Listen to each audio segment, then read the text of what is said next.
Yeah.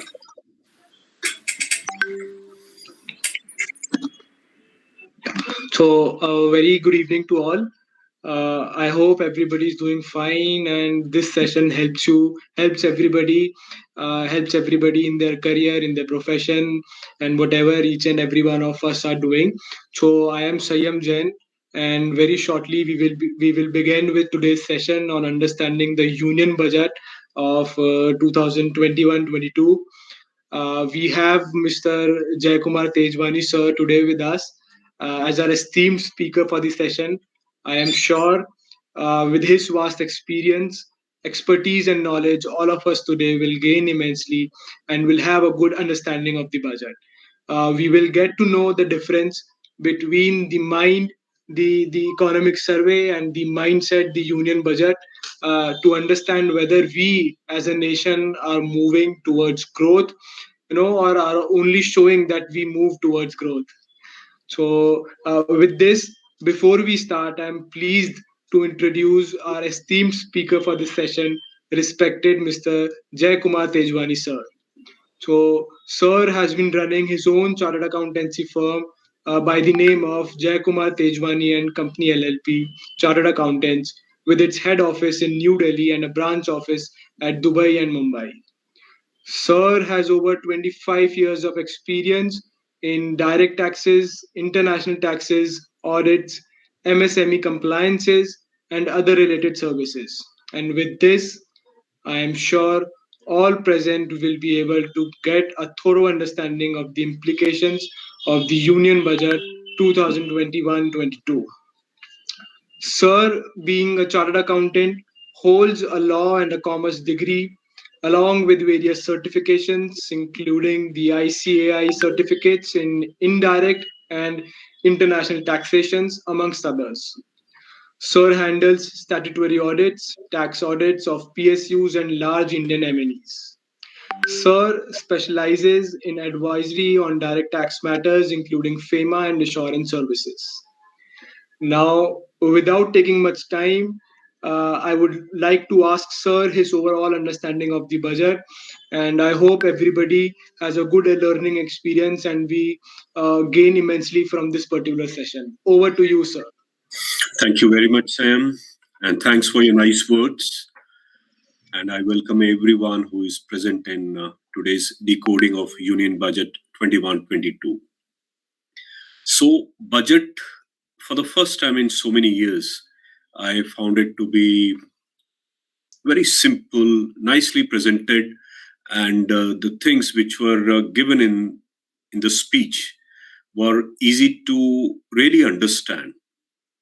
And as the economic survey talked about, putting in more efforts on health, education, defense, they all were appropriately covered. And also a lot of stress was given on the startups, some basic regulatory amendments in the tax laws, corporate laws. So overall, the budget on the face of it appears to be a reasonably good budget, which I can at least term it as a progressive one. The stock markets also, in fact, they jumped quite significantly, but later they stabilized, which reflects the kind of positivity in the budget. So without taking much time, I'll cover the Union Budget 21-22 under two parts. One would be the general category, wherein we would be covering everything other than the taxes. And under part two, I'll talk about various structural and other amendments in direct taxes and indirect taxes. We will take up the question and answer session in the last 15 minutes of the presentation. So, a beautiful quote which was given by our FM, that faith is the bird that feels the light and sings when the dawn is still dark. Yes, India is growing at a speed with a confidence and the patience and the support of the youth of its country. So we are going to see the most beautiful days in the coming times. So let's talk about something which was very, very unique in this budget. For the first time in the history of India, this was the digital budget. Even the FM, she read the budget from the tablet, which was made in India tablet. Otherwise, in the past, it used to be big books which were read, pages turned, but first digital budget makes India a step ahead. And as I mentioned, and as was also the economic survey showed, health has been given quite a significant support in the budget. 64,000 crores have been allocated for the new health schemes, which is to be spent over a period of next 6 years. And apart from this, for COVID-19 vaccination, 35,000 crores have been allocated to provide the R&D on vaccinations, also providing the vaccination with less or no charges to the countrymen. And another very beautiful saying of our HM was that a king is the one who creates and acquire wealth. He's the one who protects and distributes it for the common good. And yes, I could see that today, because the capital expenditure, which has generally been between maybe 100 to 200 lakh crores, it has been increased significantly to 5.54 lakh crores. So capital expenditure means putting in a lot of investment in infrastructure, in education, in hospitals, in digitals, in railways, taking the country to a more planned and a structured platform. So capital expenditure at 5.5 lakh crore is the highest in the history of India. Also, the government has supported the infrastructure investments. In particular, railways they are allocated 1.10 lakh crores for upgradation of technology, for making it speeder, for laying down better tracks. Even the Ministry of Roads for development of highways and the high-tech roads, they have been allocated 1.18 lakh crores. And this is for Ministry of Roads. And something very interesting which has come up is the textile investment parks. Up to last budgets, the stress was on maybe the IT, the technology, and other common structures. But textile, country has found, is something very important. So government has announced to launch 7 mega textile investment parks, like we have IT parks. So 7 mega textile parks, they are to be launched over a period of 3 years, which may be extended by another year. The vehicle scrapping policy, which has been an issue which we have been discussing for long, it was not defined clearly, but this time the vehicle fitness test will happen every 20 years in case of the personal vehicles that we use, and 15 years in case of commercial vehicles. So technically, a personal vehicle can have a life of 20 years, post which it would be scrapped, and 15 years in case it's a commercial vehicle. Another very important development, if you are law students, chartered accountants, or people from management, that Insurance Act has been amended, and the foreign direct investment, which was earlier restricted to 49%, has been increased to 74%.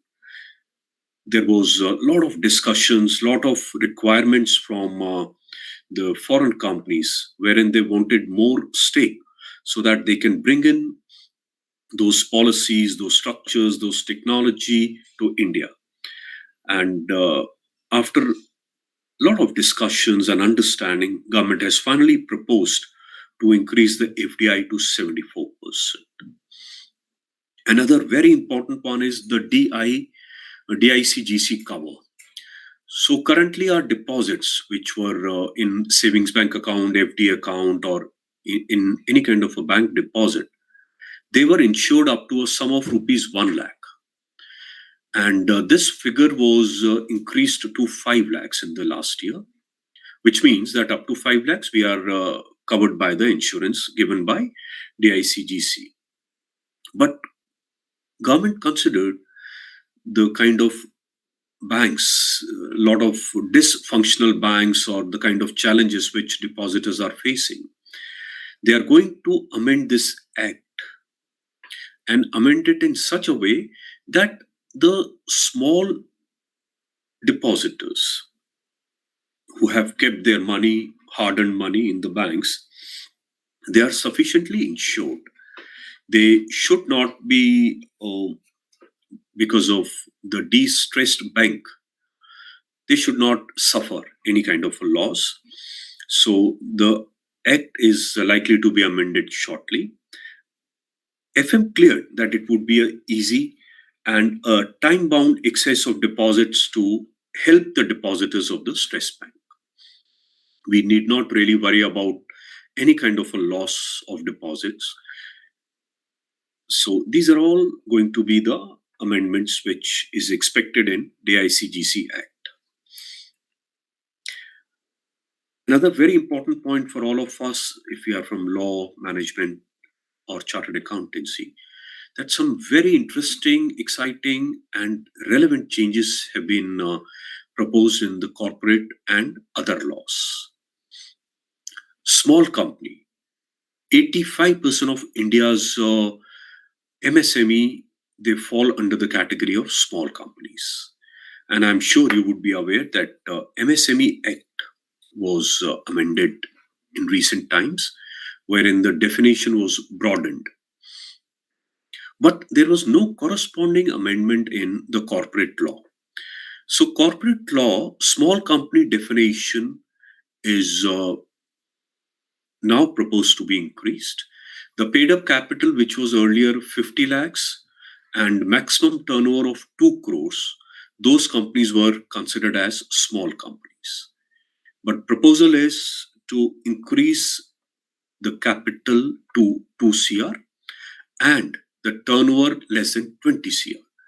And believe me, this kind of an amendment is going to really boost the young entrepreneurs and also to help the micro companies to become small and medium sized, because this will also ensure less compliances, because forming a private limited company and running it, and in case there are challenges, the compliances generally take a lot of time.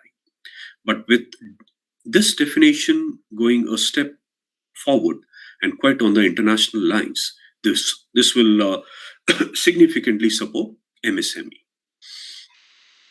Also, there is some kind of incentive given to OPC, one person company. And this incentive is basically for the benefit of startups and the innovators.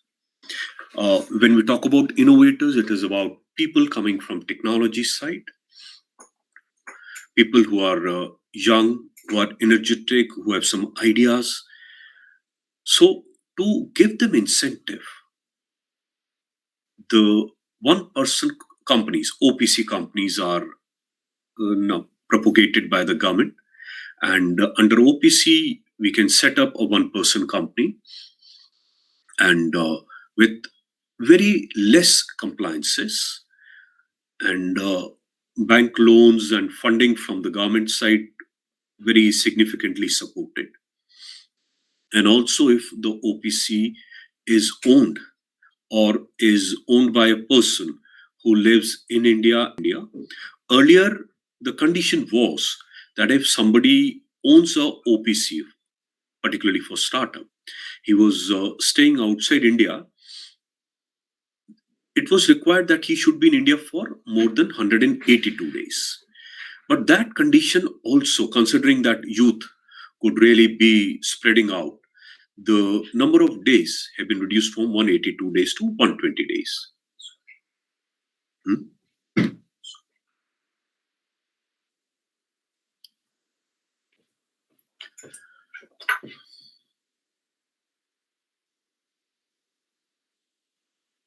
Thank you, Bhavya.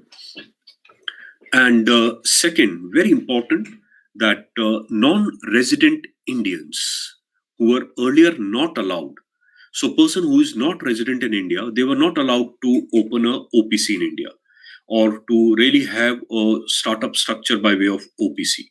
But Union Budget of 2021 has proposed to allow the non-resident Indians to incorporate the OPCs in India.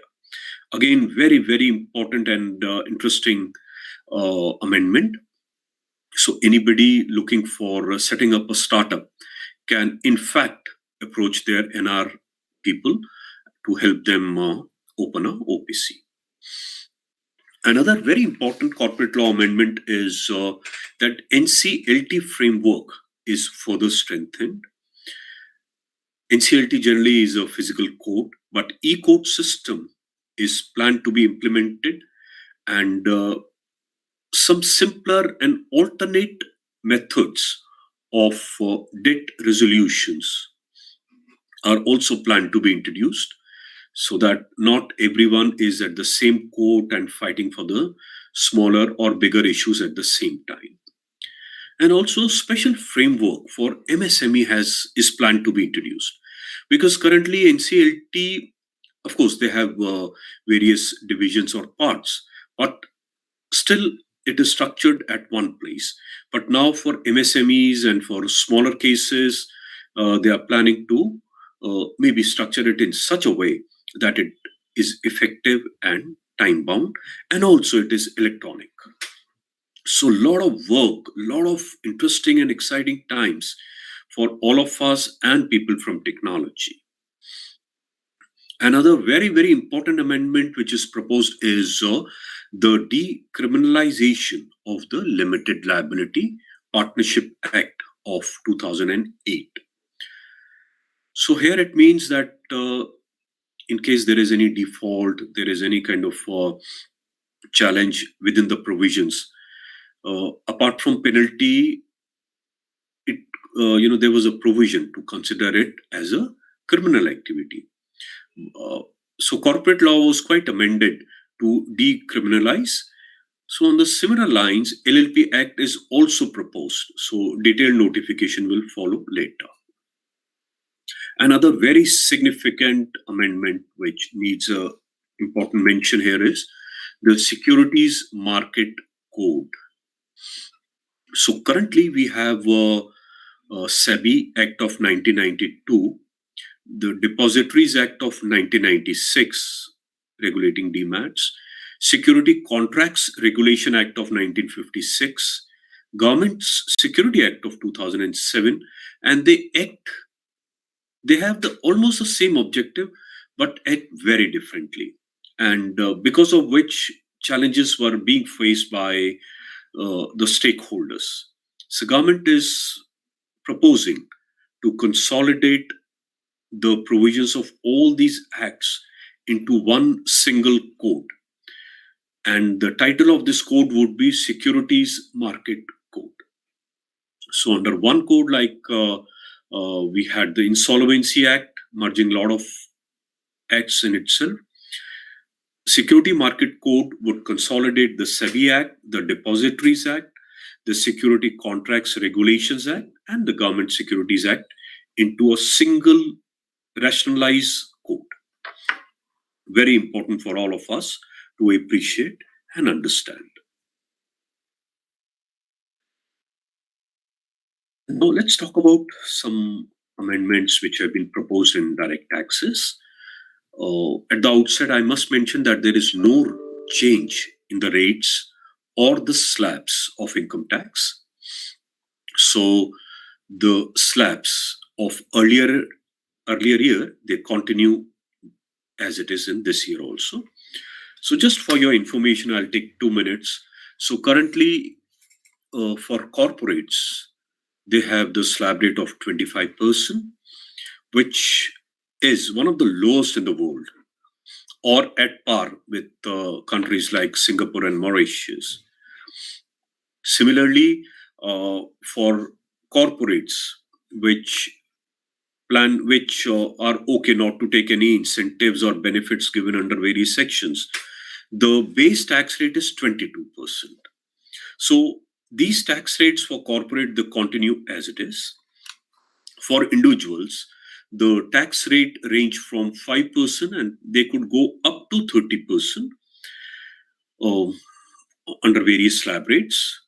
And they also continue as it is. So there is no change because the tax were quite rationalized in the last year itself. So no changes are proposed in this. But some of the very important highlights of today's union budget we are going to discuss under direct taxes. So one is about the senior citizens. The third category of senior citizen is defined in the Income Tax Act. We already have two categories. 60 years and above, they were called senior citizens. 80 years and above, they were called super senior citizens. So government has added within these categories another category called senior citizens above 75 years. So for people who are 75 years and above, the compliance burden, the tax return filing burden has been reduced. And the proposal is that if such persons who are 75 years or above and their only source of income is pension income and interest income, and pension income and interest income should come from the same bank, they need not file the tax return. And believe me, this is going to help a very significant number of people who fall under this category. Another very interesting amendment, more from the corporate taxpayers, is the reduction in time limit for IT proceedings.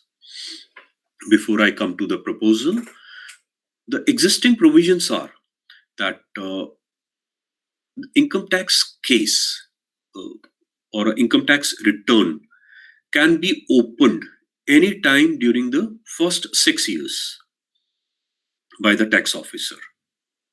And in case there is any significant tax evasion, the tax case can be opened anytime during 10 years. So in fact, for a person with high net worth or some kind of incomes, he is always burdened with opening of the cases for first 10 years of his filing. So considering the challenges faced by people, the proposal is that 6 years is now planned to be reduced to 3 years. So the reopenings, this is called reopening of a case, can only happen within 3 years of filing of your tax return. Of course, the 10-year one still continues, but for a 10-year, the situations or the conditions have been defined. That 10-year cases can be opened only if the tax evasion is of more than 50 lakhs and it should be serious in nature. And the approval of the topmost tax authority, the Principal Commissioner of Income Tax, Principal CCIT, has to be taken. So I guess that would really significantly reduce the kind of harassment that the taxpayers used to face. Also, another very interesting amendment proposed is to constitute the Dispute Resolution Committee. So just to give you a background, in case there is a tax assessment of your tax return or the tax audit happening by the tax officer, if there are any additions made to your income by the tax officer, the recourse available was to approach the Commissioner of Income Tax Appeals, which may take a lot of time because Commissioner Appeals is the one with which the corporates, the individuals, or anybody can file the appeal. So considering the kind of volumes they carry, it takes years together to get the resolution to the appeal. So here, the person who's most impacted is the small and medium-size SSC. So proposal is to constitute a dispute resolution committee. Here, if somebody has a maximum taxable income of 50 lakhs and the dispute by the tax officer is of 10 lakhs, then such person can approach to the dispute resolution committee. And believe me, this again is a very significant step, as this is going to help not less than 30% of the persons who are appealing before these authorities. And also, it would be very time effective in terms of efforts, energies, and maybe a more patient hearing by the tax officer. Another important proposal is, before I come to this faceless IT80, so government introduced the faceless tax assessments and CIT appeals. So the next higher level income tax appellate authority is the Income Tax Appellate Tribunal Centers. So proposal is to also make the IT80 faceless. And this is again going to help the SSC as well as the tax officer to be faceless, to submit their submissions online, and in case of requirement, to request for the video conferencing. So again, a lot of efforts, time, and energies would be saved. And also, we can hope for a better orders and timely orders. This is called as National Faceless IT80. And another important amendment which is proposed is the relaxations to the non-resident Indians. There are proposals to notify rules for removing the hardship of double taxation, which quite significantly the non-resident Indians suffer. So detailed notification will be issued by CBDT in next few months. Another very interesting and exciting amendment is the tax audit limit. Just to give you a background, persons who are doing any kind of entrepreneurial business activities, not professionals, carrying out any kind of a business, and who are digital in their receipts and payments of incomes and expenses to the extent of 95%, they were subject to tax audit. So tax audit means the audit carried out by the chartered accountants. They were exempted from tax audit if their turnover doesn't exceed 5 crores. So again, remember, 95% should be the digitized payments or receipts. So to give encouragement to the digital platform, to encourage the process of being more transparent and correct, and to avoid cash transactions, the tax audit limit is increased to 10 crores. I think the most unexpected, because people were not expecting it to be really increased it to 10 crores.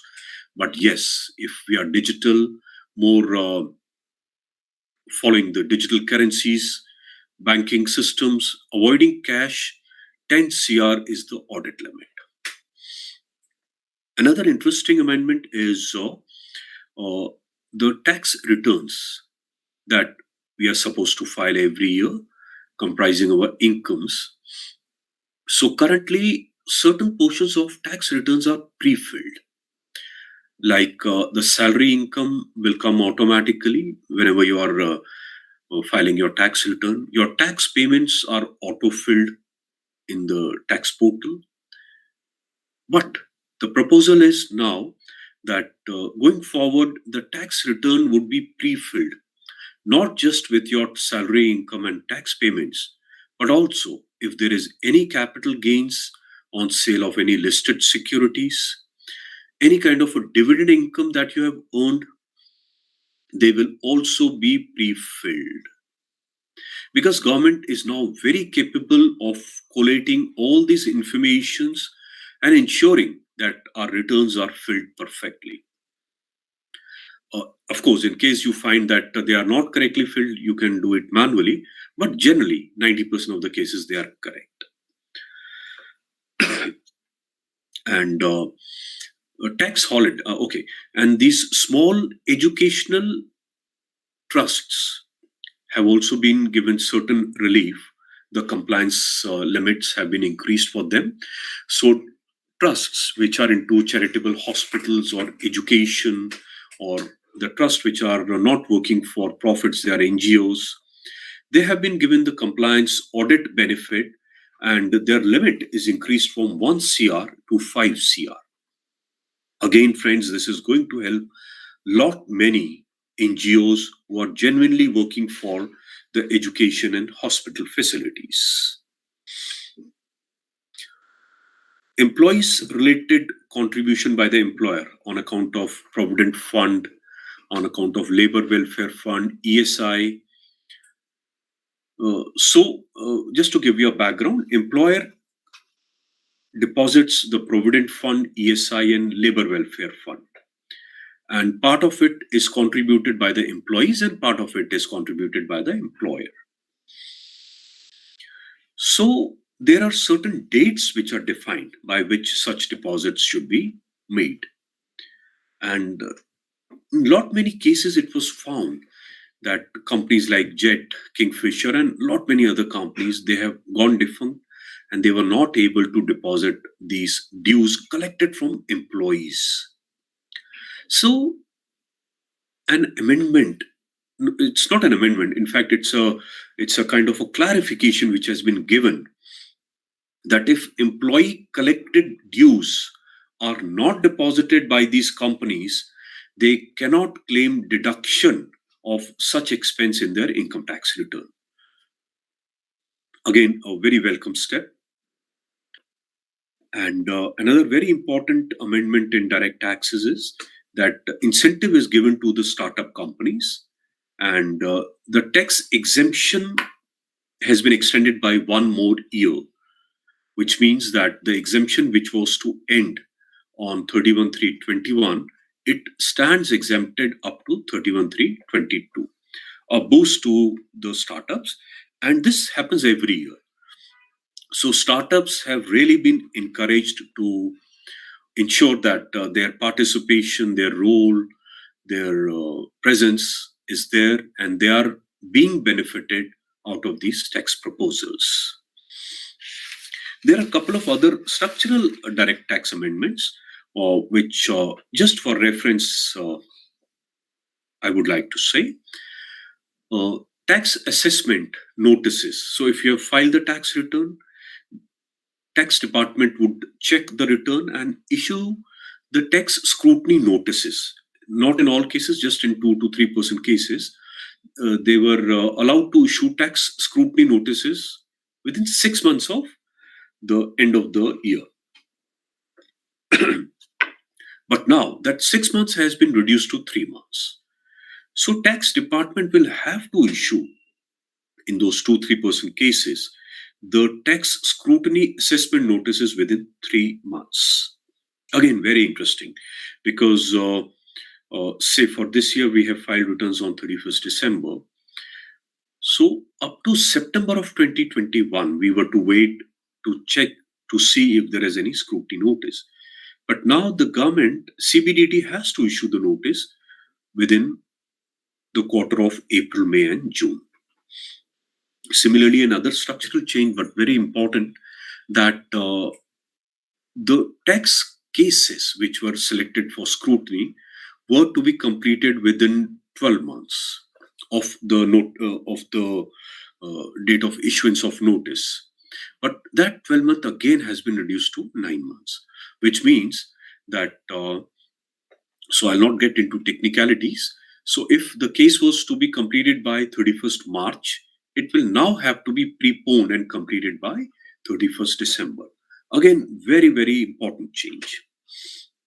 And similarly, there are certain other small but maybe important changes, that LTC, leave travel concessions. Because of pandemic, a lot of people have not been able to avail the LTC.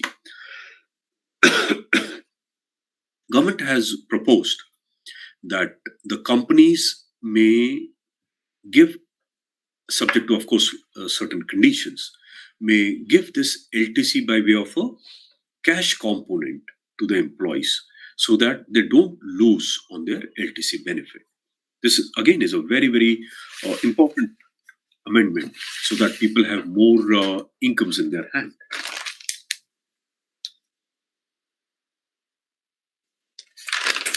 Yeah, so others I'll just skip.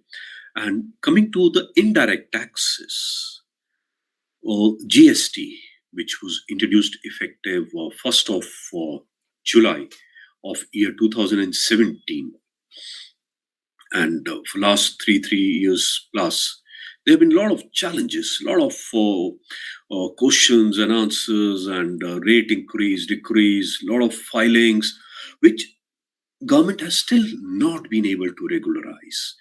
And believe me, for even the first year of 17-18, the last date was extended up to the March of 2020 because the systems, the platforms, they were not very ready. So government is trying to do a lot of amendments to ensure that it is transparent, easy, and not very compliant for taxpayers. So one of the important amendments is that they have done away with the GST audit. So prior to this proposal, any company having a turnover exceeding 2 CR, they were subjected to GST audit. So government is now planning to do away with GST audit, which and replacing it with filing a proper reconciliation statements. And I'm sure you would have read a lot of frauds, errors happening, conduct, or maybe people doing it by taking fake bills or otherwise, and they were subjected to audit, and then a lot of audit challenges. So now if they file their proper reconciliation, they file the correct information, that would be the additional compliance that they will have to do, but they will be spared of the audit. And a lot of penalties which were there in non-compliance of GST have again been reduced, and fees which was levied for late filings or non-compliances again have been rationalized. So GST, otherwise there is no rate change. And friends, just for your information, rate change is not part of the budget because there is a separate GST council which meets regularly. And if there is any requirement, the rate amendments, rate changes, they happen in that meeting itself. And coming to other part of indirect taxes, there is this Krishi cess has been appointed. Agricultural cess it is called, on petrol and diesel. So the petrol that we buy, there is a proposal to levy 2 rupees 50 paisa per litre as agricultural or Krishi cess. And on diesels, there is a proposal to levy the Krishi or the agricultural cess at the rate of rupees 4 per litre. But this is not going to increase the petrol or diesel prices significantly because the government has also reduced the excise duties or the custom duties, as the case may be, on these products by almost a similar amount. So effectively, there would be no change. Of course, in your bill, the petrol, diesel bill, you will find the cess, but at the same time, the basic rate stands reduced. The government has also reduced the custom duties on gold and silver, on certain agricultural products, on textile products, chemicals, steels, and iron. They are the life of any infrastructure project. So there have been, in fact, the encouragement is made to make in India or Atmanirbhar India. So these kind of projects, they have been given a lot of benefits. Of course, there are duty increases on cottons, silks, alcohol, cigarettes, etc. But otherwise, government has tried to play a role which seems to be a balanced role. So this was about a very broad summary of the union budget of 21-22. Now I'll take you through the key highlights, what we have just discussed in a more graphical manner. So just give me a minute to switch to the PPT.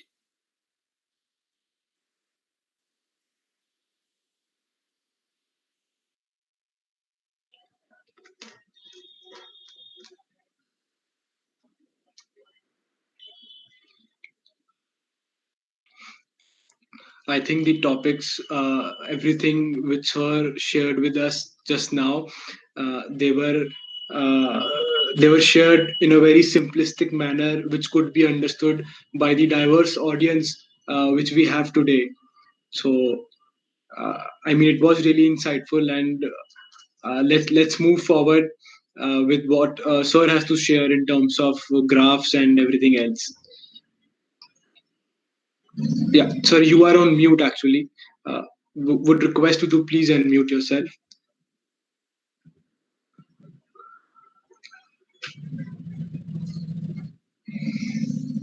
Yeah. Yeah. So is the PPT okay? Is it Yes, sir. appearing in the right? Yeah. So friends, 10 minutes I'll take to understand the key highlight, to just understand the key highlights of them. So what had happened in the last 1 year? You know, we faced one of the crisis which, at least during our lifetime, we could have never imagined. The COVID of 19, COVID 19, the corona. So first graph, it reflects as to what happened in the month of February, when maybe just 500 cases were there a day, and the way the third wave increased. By the time we reached the month of November, December, it was 70 to 80,000 cases per day. And the doubling time, you could just see from March to December, it increased from number of days 3 to 249 days. The kind of challenge that India faced, we had a contingency plan of only 500 crores, which in fact I came to know only today. And we managed these times. And of course, the government has now proposed to increase this contingency plan to 30,000 crores. Because of this 500 crores, our fiscal deficit for the period is 9.5%, which is a significant amount, very significant amount, which government, of course, is planning to bring it down to 6.5%. And the test, of course, with this crisis, government put in the efforts. The test, which were 16 lakhs in the month of June, 16 lakhs, they increased to nearly 84 lakhs in the month of September. So the kind of capabilities that we could upgrade to. The deaths, of course, they were quite significant in the initial, during first wave, second wave, third wave, and it was as high as 25,000 deaths. So, of course, we have now a V-shaped recovery, and this year has been a reasonably good year. So this was the background of the budget. So good or bad is not defined by just the numbers, but also the very important. So what is this budget now doing? So Atmanirbhar Bharat Abhiyan, India, which is very significantly dependent on a lot of imports from countries, the government has given a slogan of Atmanirbhar. So this budget has allocated 9% of its resources to Atmanirbhar, ANP, and supported by RBI, the total the total support is 15% of our resources, which is given to Atmanirbhar, a time for the youth to come up with their ideas, avail these benefits, understand, and make our country the most beautiful and Atmanirbhar country. We talked about all these reforms. The government reforms, they are, of course, they are increasing the borrowing limits of the state governments. State governments generally are after the central government for their borrowings, but government on its own is increasing their borrowings. A very important step planned to be taken is the privatization of the public sector enterprises. And this really will help us in achieving the mines which are hidden in these private sector enterprises. And LIC, one of the largest PSUs, is going to be public in 2022. MSMEs and industries, the collateral-free loans for the businesses are proposed. And believe, collateral-free means that you can really take a loan without much challenges, of course, with a good intention, at a very reasonable rates. And there would be fund of funds. So a body will be set up for MSMEs because currently they have to undergo a lot of challenges in terms of their presentations, in terms of making project reports, approaching banks. So there would be a separate body where MSMEs can approach. For MSMEs and small entrepreneurs, PM Garib Kalyan Yojana, more applicable to the Grameen areas, is also planned to be introduced to help the people from villages and small areas. MSME definition, as I mentioned, has been significantly amended to bring in the people who are otherwise not able to avail the government benefits. Social technology driven education is something which government has announced in open and very clear words today under the names eVidya, National Foundation and National Foundation Literacy Missions. And believe me, friends, in last 1 year, the kind of changes the national education policy which has been brought in after a lot of discussions and debate is going to be implemented and which is going to help all of us to get onto the upgraded model of education. Another interesting change is for the migrant workers. So currently they have the ration card in their home state. They are not able to avail any kind of a benefit of the government in the state in which they work. So the new notion, the new slogan, the new proposal, one nation, one card for the migrant workers. They can have the free food grain supply in their home state, plus whatever balance. If there are 2 people in Delhi, they can also take the grains in the Delhi. A lot of boost has been given to the agricultural and the sectors related to it. Concessional credit boost to the farmers. Agri infrastructure bonds are planned to be brought in so that these farmers could be provided immediate benefits of loans and borrowings. The emergency working capital, which most of the time farmers suffer, is planned through these bonds. Animal Husbandries and Essential Commodities Act and agricultural marketing reforms are also in pipeline to bring the agri industry of India on the much higher pace. Health, as we discussed, the outlay is to be spent over a period of 6 years. And it is just not about your health. It is also about the wellness centers. It is also about the preventive health, which is given a lot of importance.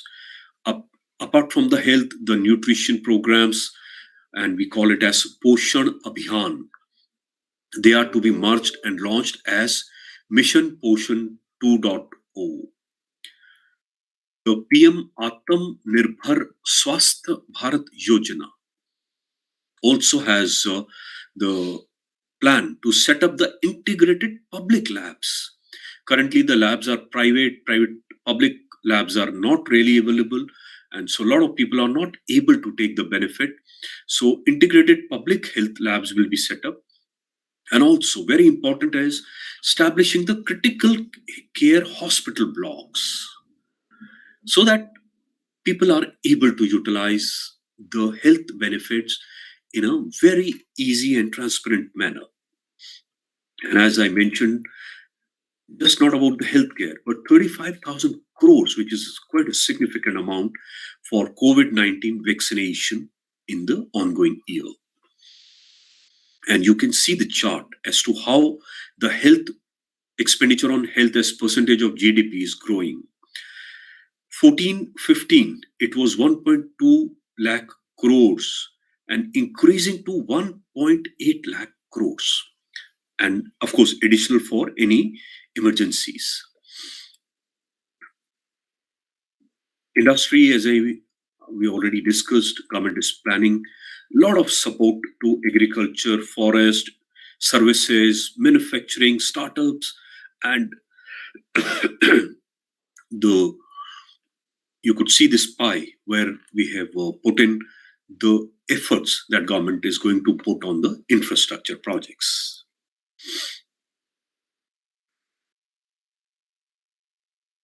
Just take 10 more minutes. I know time is limited, but That is right. urban development, where we all live, efforts are made to put in more efforts on Jal Jeevan Mission for universal water supplies in all the urban land development areas. Currently, we face a lot of challenges in the drinking water, the quality of water that is supplied. So, the outlay of 141,678 crores, 1.41 lakh crores, is proposed to be spent over a period of 5 years. An innovative PPP model, public-private partnership model, to augment the electronic vehicles is also planned. Metro Light and Metro New, two new concepts to introduce faster speed, quality services is also being proposed in Tier 1 and Tier 2 cities.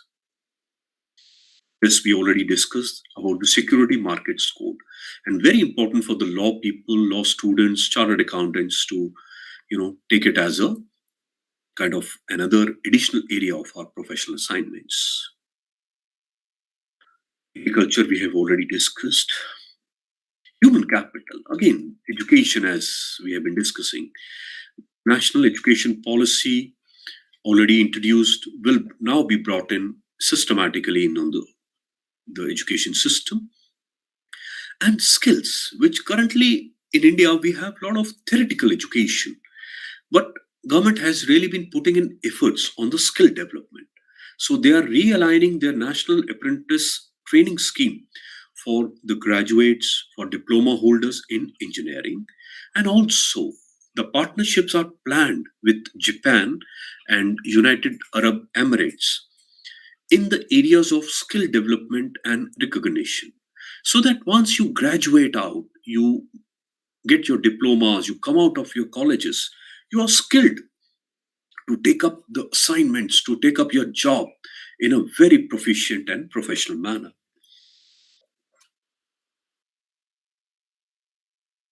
Education expenses also you could see from 2.8 to 3.5 lakh crores have been allocated. Tax proposals, of course, we discussed, but some of the important charts that you could see that in 2014, the tax filers, in fact, not payers, income tax return filers were around 3 crores in a population of 125 crore plus. Just 3 crores, 3 CR people used to file it, which because of the amendments with the ease, the transparency, the simplicity, which have been brought in last 5 years, the income tax return filers have increased to over 6 crores. Though still the number is not very attractive, but in last 5 years they have more than doubled. And if you see the chart from the right hand side, taxpayers. So, in case there have been any disputes, the government introduced the Vivad se Vishwas scheme, wherein you could pay a nominal tax, and if there is any kind of appeal which is pending, you can withdraw that appeal.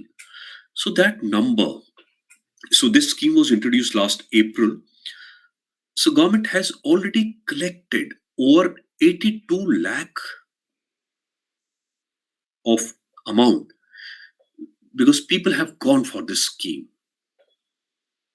And so this kind of amendment, a good proposal, has really paid off the government. GST collection has been on increase, and in fact, the yesterday's figure was 1.21 lakh crores, which is again a very high number collected by under the GST. And this again is a constant effort of rationalizing the tax structure. So, friends, let's summarize it that whatever we have done, how is this money coming in? Where are we putting all these amounts into? 65,000 crores, 45,000 crores. Where is the rupee coming from?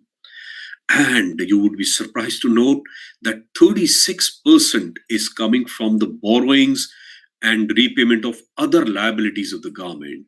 So if government is spending 100 on whatever we just discussed, 36% is their borrowings. 14% comes from the income tax, that 6 crore tax filers deposit, just 14%. GST constitutes 15%, which was not a very significant amount, but it has surpassed the income tax. So 15% comes from the GST collection. Union tax and excise duties and customs, they in total constitute around 11%.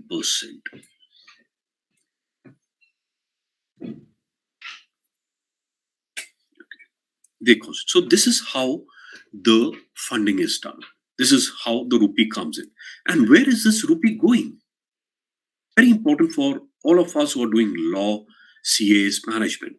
And this rupee goes out to, very important, the schemes that we discussed, the central sector schemes and the centrally sponsored schemes, 9% plus 14%, 23% goes in these central schemes. And defense gets almost 8%. But the significant part is the interest payment that we make on our borrowings, which is 20%. Government pays 20% of its GDP towards interest payment. And why this interest payment? Because they have to fund the schemes, and 36% is borrowing. And then the shares of taxes which is given to the state is another 16%. So this is how the rupee is spent.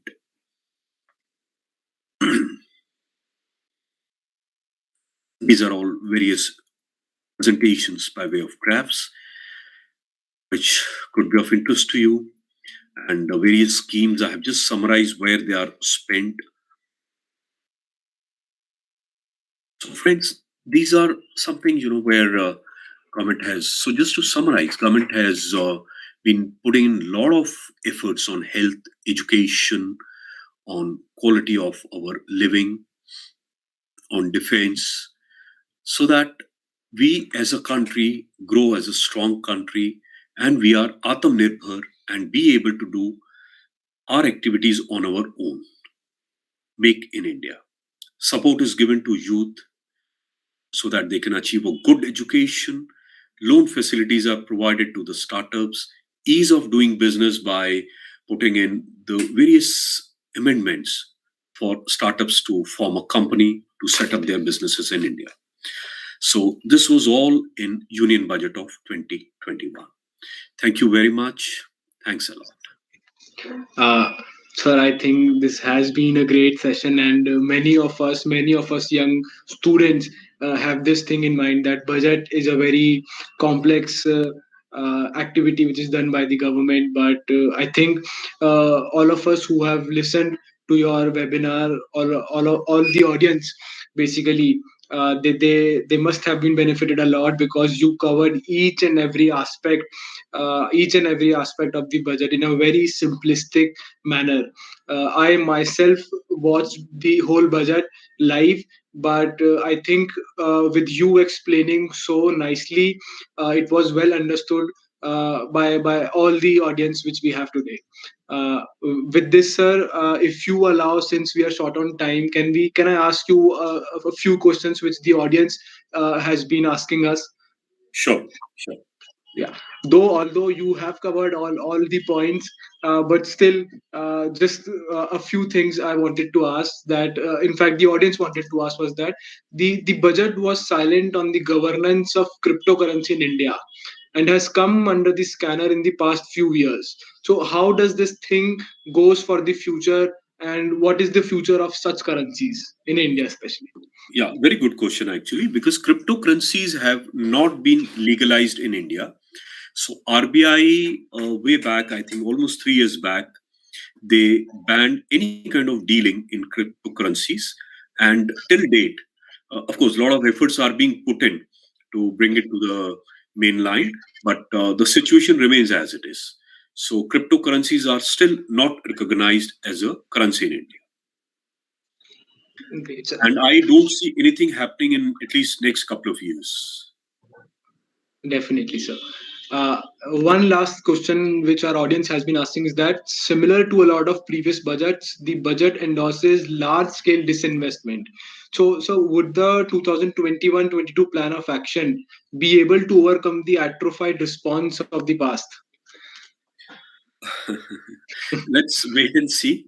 But considering the kind of efforts that have been happening in last few years, uh, government has been able to quite significantly, push in their proposals. And if this happens, this could really be, something very helpful to the country, where the PPP comes in place, the people are participants. So I hope so. So there is no clear answer, but yes, there's quite a possibility. Definitely, sir. To conclude, so sir, with this, I would like to conclude, and basically to conclude today's insightful session, I have the privilege on behalf of Lex Macula and Woodsville Academy to thank our speaker for the day, Mr. Jaikumar Tejwani, sir. Uh, we are truly grateful that you took time out of your busy schedule and addressed the audience today. I'm sure we all have been immensely benefited from the analysis, perspectives, and understanding which Sir shared with us all today, and help decode the implications of the budget for our audience. So, Team Lex Macula has been trying to spread as much knowledge, as much awareness as possible to benefit the mass audience of various backgrounds. With this, I would request everybody to subscribe to our YouTube channel and other social media platforms to receive timely updates about all our future events. Links have been added in the description. With this, Team Lex Macula and Team Woodsville Academy, thanks, sir, and the audience, all legal professionals, students, and other veterans for joining. Hope you had a great evening ahead. Thank you so much, sir, for joining. Thank you. Thank you very much. Bye. Thanks. I hope everybody